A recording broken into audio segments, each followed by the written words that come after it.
Hey everyone! In this tutorial, I'll show you how to add an email contact button to your Instagram profile.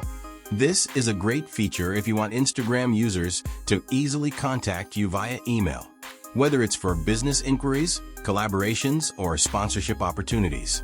Let's dive in and get that email button set up on your account. First, open your Instagram app and go to your profile page. Tap on Edit Profile to begin.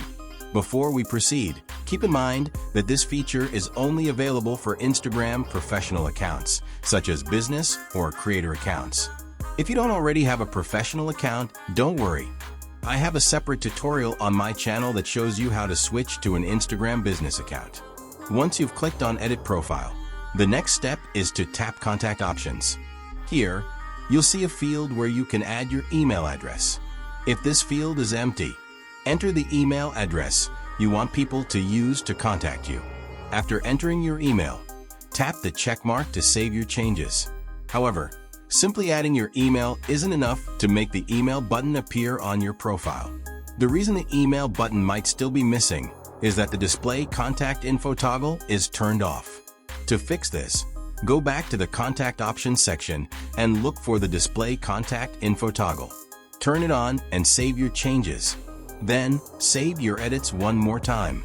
Now, when you check your profile, you should see the email button displayed.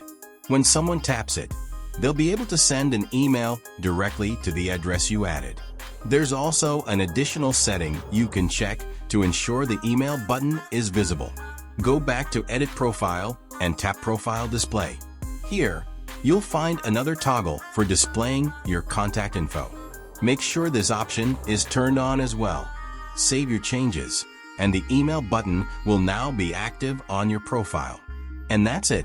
You've successfully added an email contact button to your Instagram profile. This makes it super easy for others to reach out to you for business or collaboration opportunities. I hope you found this tutorial helpful. If you did, please like this video and subscribe for more tips and tricks. See you in the next one.